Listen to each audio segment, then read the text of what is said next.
Why did you say we didn't give you 500 then? Yeah. That was not right. That was not cool. We are Ikumi and Joshua, a Japanese and American couple were living together since 2019. 2020 was a life-changing year for everyone. For us, a 2-week vacation turned into living in Sri Lanka for almost a year. Unable to return back home to Vietnam, we decided to take full advantage of our situation and explore as much of this beautiful country as possible. We took an overnight luxury bus from Jaffna to Colombo, leaving at 9 p.m. and arriving at 4:30 very early in the morning. What's up, ninjas? So tonight we are headed to Colombo, or back to Colombo from Jaffna, and we're taking an overnight bus. It should have a little luxury vibes and be very chill. We're obviously gonna go to sleep at some point anyways. So we leave at 9 o'clock and we should get there at 4 or 5 in the morning. We just finished packing up right now. Then we're gonna go grab something to eat before we head over to the bus. Let's see how it is. Overnight bus, Jaffna, Colombo.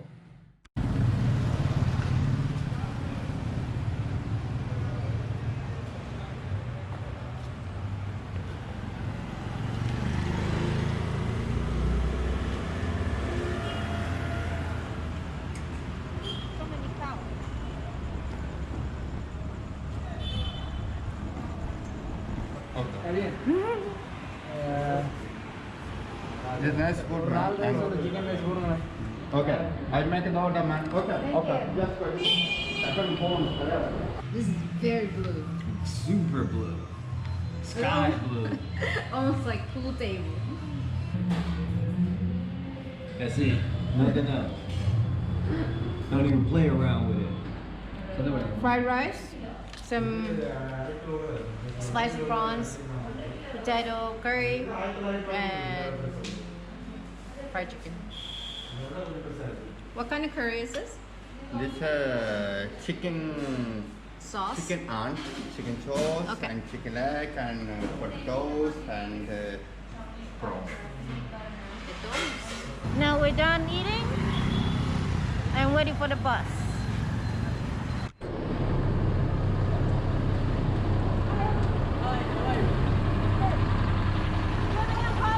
Hello.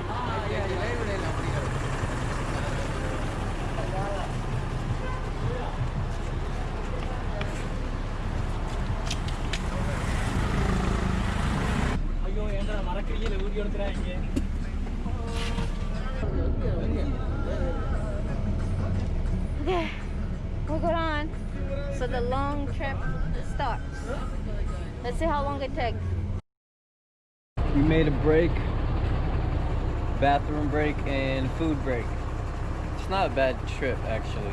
I'm just relaxing getting work done on there. It's actually really nice. I'm glad we made a quick stop. We're gonna write about this on blog, but it's PPN Express. This is a really good bus. They got a good bus.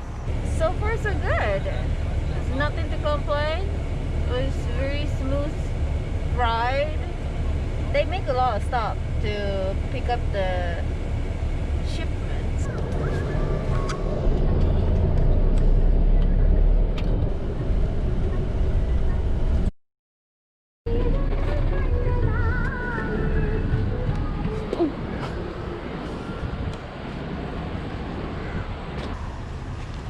Oh, we finally made it. It's 4:30. Do we need cookies? Yeah?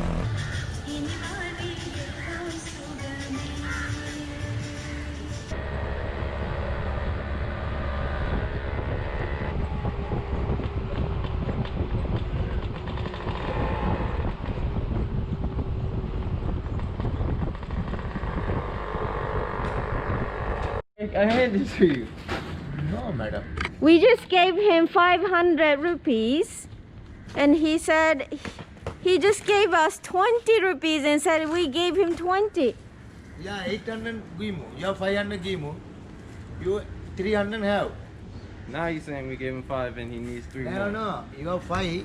No, we gave Yeah, you We gave you 500. Yeah. Like we talked, like we discussed. Because you tricked us, you gave us. Yeah, hold on, just 500. Yeah. Yeah, 200 give. No. Why did you say we didn't give you 500 then? Yeah. That was not right. That was not cool. If you honest, yeah, but you try to cheat. Yeah, just go around there. 200 is normal. You tried to cheat us. And then the other tuk-tuk guy was like, oh, he's so honest. I'm glad that I looked at it before I handed him the 500. Because it's dark. Wow, that was slick. Like we gave him 500 and then he quickly changed to 20 and he told us like we only gave him 20. Oh my god. How are you? Very good, thank you.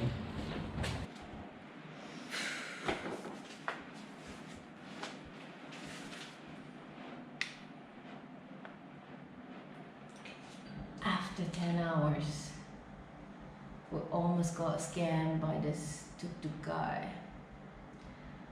Just checked in and we're so tired. Don't forget to like and subscribe. And yeah, just watch it. I'm just too tired.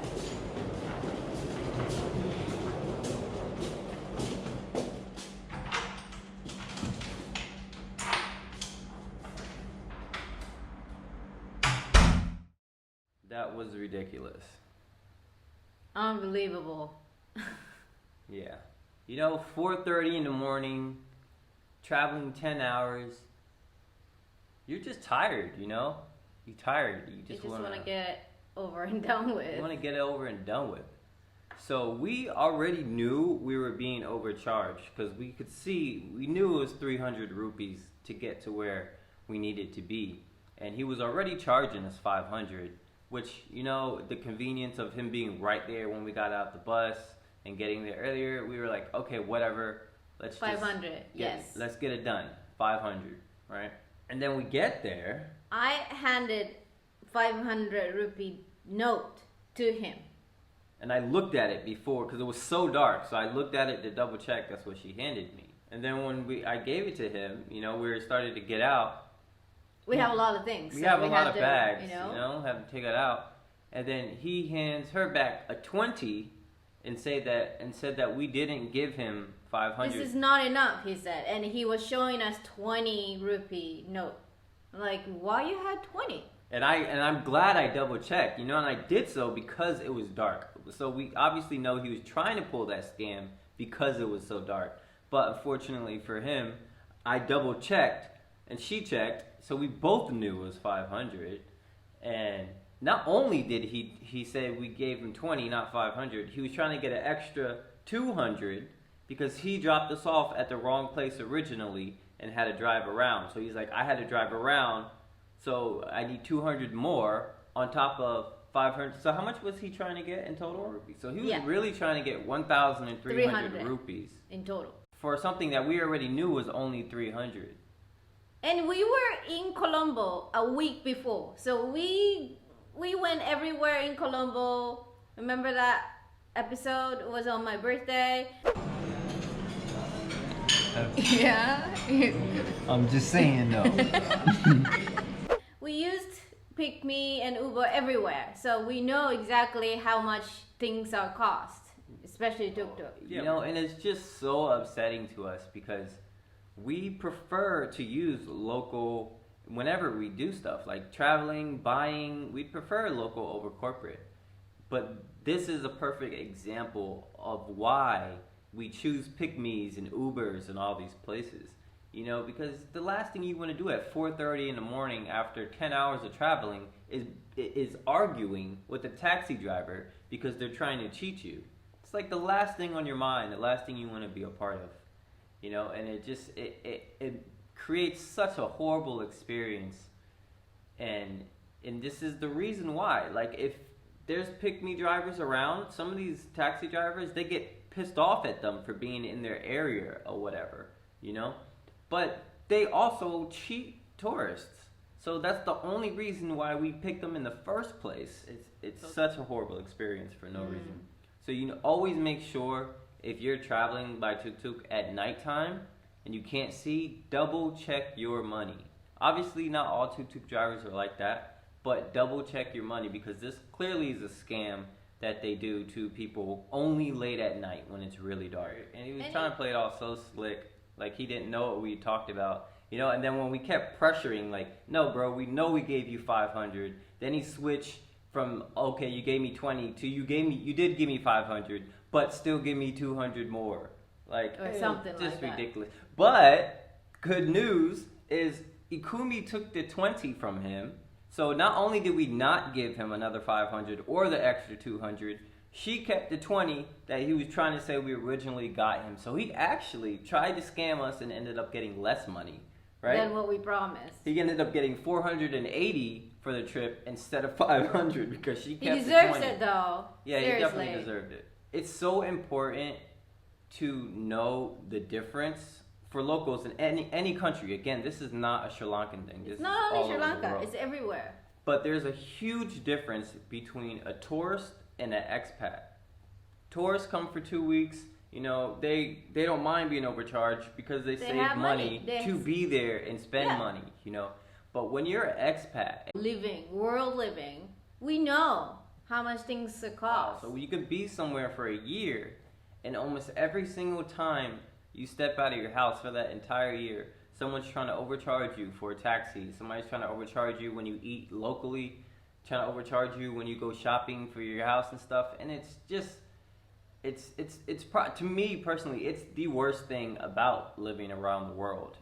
That is, again, hustle. every country is, you're being hustled 24/7. Almost every time you leave your house and to go buy things, somebody's trying to cheat you, you know. And it sucks. We've been in Sri Lanka, and that's not the first time that's happened. That's the worst time, and that's the only time we captured on film. But honestly, tuk-tuk drivers try to overcharge us a lot, you know, and we've gone shopping at places and they try to overcharge us. So that wasn't a one-time thing, you know. And it just, especially when you're in a country, you're not working either because of the pandemic, so you don't have no job, and every single time you leave your house, people are trying to cheat you. It's just, it sucks. It really sucks, honestly. And we try to purchase things from the local small businesses and small, like, you know, this creates the really bad vicious cycle, because when they see foreigner, they think that they can cheat us, right? So if this happens a lot, we start to go to the big supermarket. Yeah. We start going at Preco's and Cargill's and Keel's because we know there's a set price. You Yeah. know? And we don't get cheated. And we prefer to go to the locals. But, you know, if we always have to negotiate, not negotiate to get a bargain, negotiate to get the right price, it's tiring when you're doing it for 8, 9, 10 months straight. You know, you just want to get the local price. Like, there shouldn't be a discussion about it. Especially if these people see you for months at a time and you're still trying to overcharge you, you know.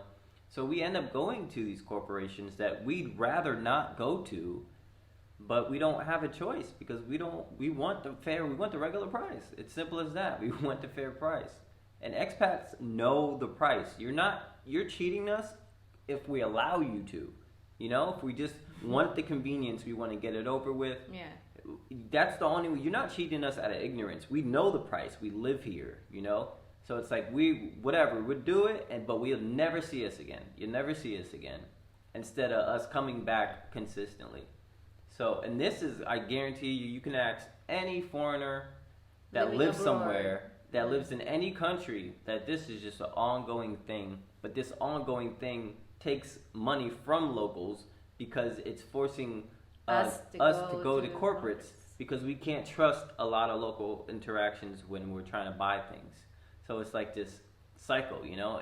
If the locals around the world just treated people, tourists and expats, proper, you know, I don't mind being overcharged a little bit as a tourist, but as an expat, it gets old really fast. So just make sure when you're driving with any local taxis anywhere, not just Sri Lanka, at nighttime, always double check what you hand over, so you don't have that happen than what happened to us, or what almost happened to us. Luckily, we did check.